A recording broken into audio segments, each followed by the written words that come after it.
नमस्कार, जय श्री राम। स्वागत है पुनः आप सभी का एक बार आपके प्रिय चैनल पर। त्रिया चरित्रम पुरुषस्य भाग्यम देवो न जानाति कुतो मनुष्य। स्त्री का चरित्र और पुरुष का भाग्य देवता भी नहीं समझ पाए तो मनुष्य की औकात क्या। आज ऐसी ही त्रिया चरित्र की कहानी आपको सुनाने जा रहा हूँ। आशा है आपको बहुत कुछ इसमें सीखने को मिलेगा। कहानी अत्यंत प्रेरणादायक है, ज्ञानवर्धक है। सुने। आगे बढ़ने से पहले जो आज पहली बार इस चैनल पर आए हैं, कृपा करके चैनल को सब्सक्राइब कर लें, बेल आइकन दबा दें, लाइक अवश्य किया करें। मित्रों, एक राजा थे। राजा बहुत ही धर्मात्मा थे। उनका एक पुत्र था। 14 साल की उम्र में राजा ने उसकी शादी कर दी। बहुविवाह की परंपरा थी तो उसकी 7 पत्नियां हुई।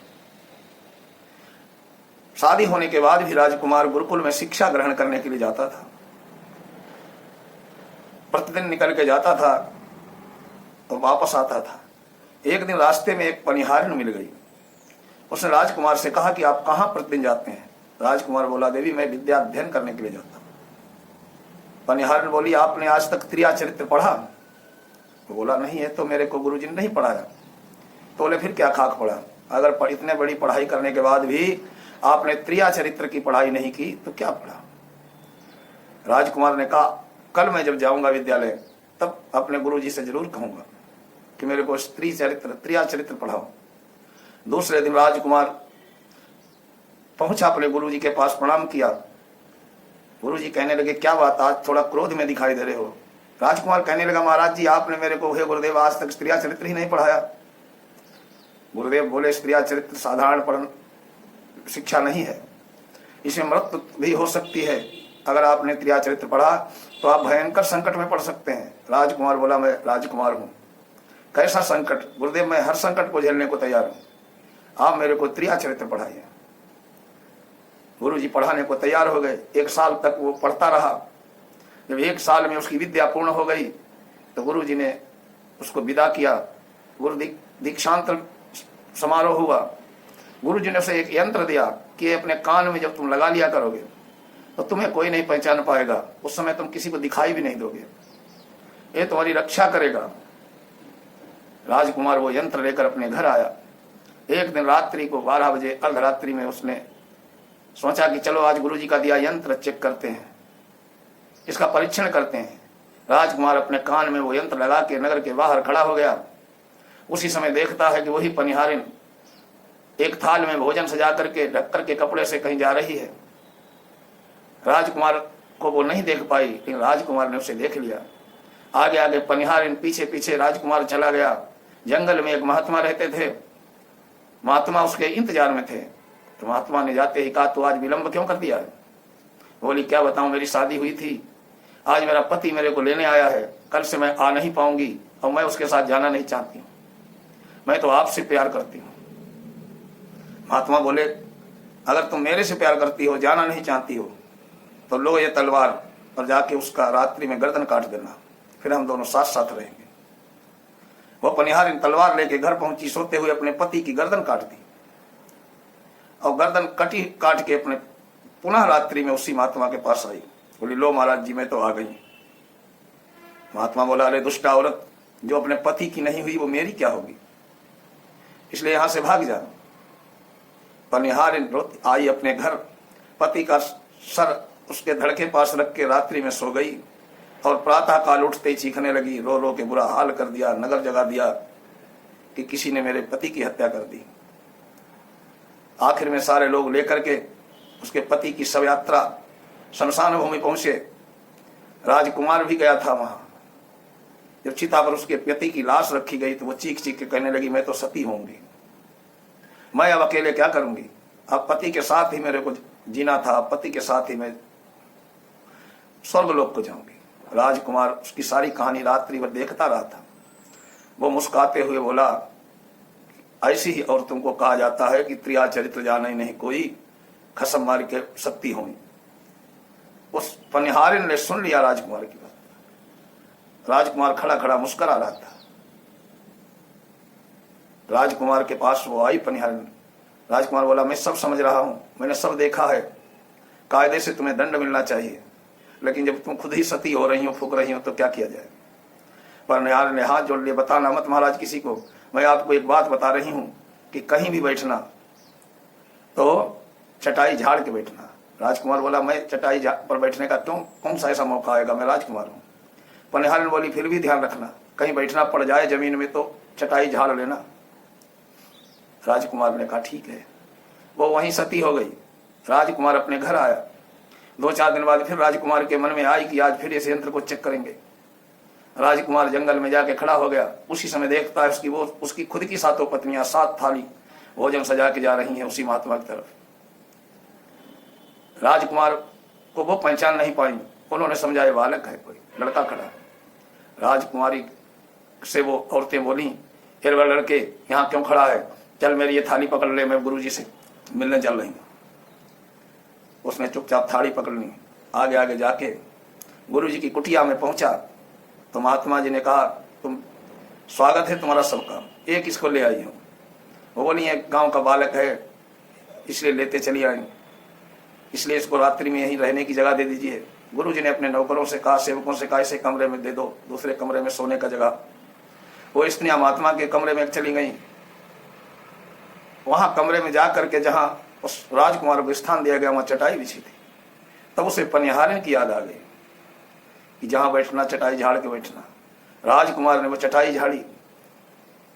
चटाई झाड़ के उठाई थी तो उसमें दरवाजा था, नीचे कुआं था, कुएं में सैकड़ों आदमी बंद थे, नीचे अंदर अंडरग्राउंड बड़ी जगह थी। कुछ मर चुके थे, कुछ अधमरे थे, सब चीख चिल्ला रहे थे। राजकुमार ने अपना यंत्र निकाल के जेब में डाल लिया तो राजकुमार को सारे पहचान गए। उन्होंने कहा, राजकुमार तुम भाग जाओ, ये बहुत साधु नहीं शैतान है, हम लोगों की स्त्रियों के कारण हम यहाँ बंदी है, आज सुबह आप भी इसी में बंद कर दिए जाएंगे। राजकुमार भागा वहां से।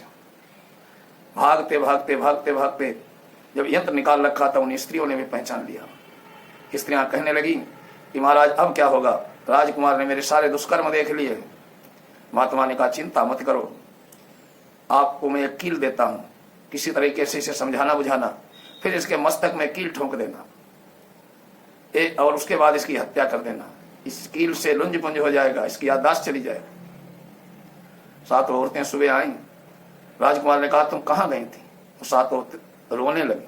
महाराज, इस महात्मा ने मेरे पर कुछ जादू टोना कर दिया है, इसलिए मैं चली गई थी, मेरी कोई गलती नहीं, मेरे को क्षमा कर दो, मैं दोबारा ऐसी गलती नहीं करूंगी।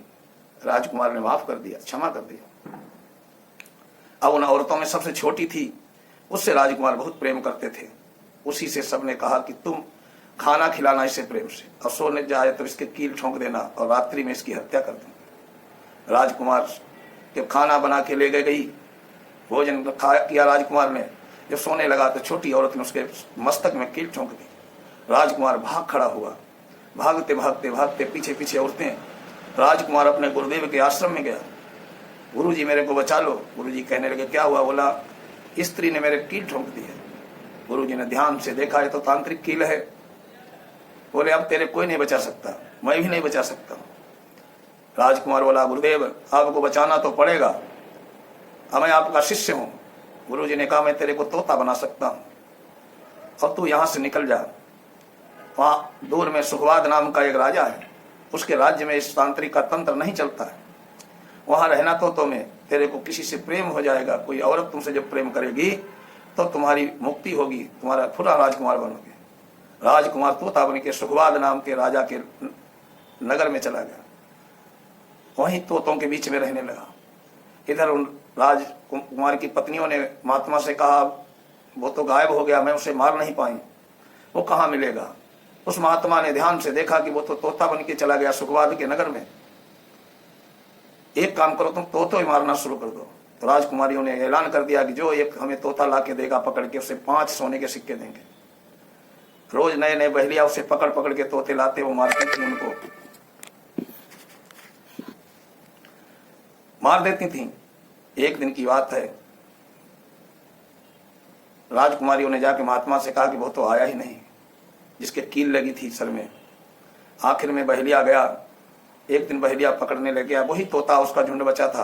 तोता, राजकुमार को अपनी सारी जानकारी थी, केवल शरीर तोते का था। तो उसने क्या काम किया कि तोता को जब पकड़ने आया बहेलिया, तो राजकुमार ने कहा कि सब लोग खोद दो उसको। उसमें गोंद, एक दिन की बात है कि बहेलिया ने पूरे पेड़ में खोद दिया ताकि तोता उसमें चिपक जाए, कोई उड़ न पाए। तो दूसरे दिन गया, सारे तोते चपके थे। राजकुमार ने कहा सब लोग बहाना करके ऐसे दिखो ये मालूम पड़े मर गए हो। तो सारे तोते लटक रहे थे। बहेलिया ने कहा ये क्या हुआ, मरे हुए तोते कहाँ लेके जाऊंगा। तो एक एक करके उठा, फिर सोचने लगा इनको छोड़ दूं, फेंक दूं, पेड़ में चपके हैं। फेंकता रहा पीछे को, वही राजकुमार उसमें बचा था। उसने कहा, देखा, पीछे मुड़ के देखा कि सारे तोते उड़ गए। राजकुमार को टंगा देखा जब, बहेलिया सोचने लगा ये सब ढोंग कर रहे थे मरने का, ये मरे नहीं है। तो राजकुमार जो तोता था उसे पकड़ लिया और लेके जाने लगा। राजकुमार बोला तुम मेरे कहाँ ले जा रहे हो? बोला मेरे को 5 सोने के सिक्के मिलेंगे। बोला 5 के लिए मैं तुम्हें 50,000 सिक्के दिला दूंगा, इस नगर में ले चलो। वहां बाजार लगती थी। बहेलिया लोभ में गया, सायंकाल हो गई, तोता बिके नहीं। आखिर में राजा आया। राज के उसका नियम था कि जो कोई सामान बिकता नहीं था उसे शाम को राजा खरीद लेते थे। सायंकाल जब वो तोता नहीं बिका तो राज कर्मचारी आए, उन्होंने कहा इसका क्या मूल्य है? तो बोला इसका तोता बताएगा मूल्य। राजकुमार बना तोता, बोला 50,000। उसको 50,000 सिक्कों में राजा ने खरीद लिया। राजा की पुत्री बहुत ही उस तोते को चाहती थी। राजकुमार ने अपना जो तोता बना था वो तोता दे दिया गया राजकुमारी को। राजमहल में रहता था। एक दिन राजकुमारी ने क्या काम किया, उसकी कील निकाल, देखा शरीर ठहरा रही, तो कील निकालते वो राजकुमार बन गया। उसने सारी कहानी बताई राजकुमारी को। राजकुमारी उससे प्रेम करने लगी। तोता बोला फिर मेरे लगा दो कील, वो तोता बन गया। उन रानियों ने बाबा से कहा वो कहाँ है? तो बोला वो तो राजकुमार की महल में, राज सिंह सुखवाद के नगर में महल में है। तो रानियों को नाच सिखाया और महात्मा वाद्य यंत्र बजाता था। और राजा के दरबार में गए, उन्होंने नृत्य गान किया। राजा ने खुश होकर कहा कि क्या चाहिए? उसने कहा मेरे को अपना तोता दे दो इनाम में। इधर तोता ने उस राजकुमारी से कहा कि तुम किसी भी तरीके से मेरे को उसे मत समझना, यही मेरी पत्नियां हैं, यही मेरा शत्रु महात्मा है। राजदूत आए, बोले बेटी ये तोता मंगाया है राजा ने। राजकुमारी ने मना कर दिया। राजा खुद लेने गया तो तोता का पिंजड़ा फेंक दिया गुस्से में राजकुमारी ने। तोता का पिंजड़ा फेंकते ही वो तो पिंजड़ा टूट गया, तोता चावल का दाना बन गया। वो महात्मा उसी समय कबूतर बन गया। कबूतर बनते ही राजकुमार गिद्ध बन गया और उसने उस कबूतर को मार दिया। मरते ही कबूतर वो तो महात्मा के रूप में प्रकट हुआ। राजकुमार के कील निकाल दी राजकुमारी ने, वो पुनः राजकुमार बन गया।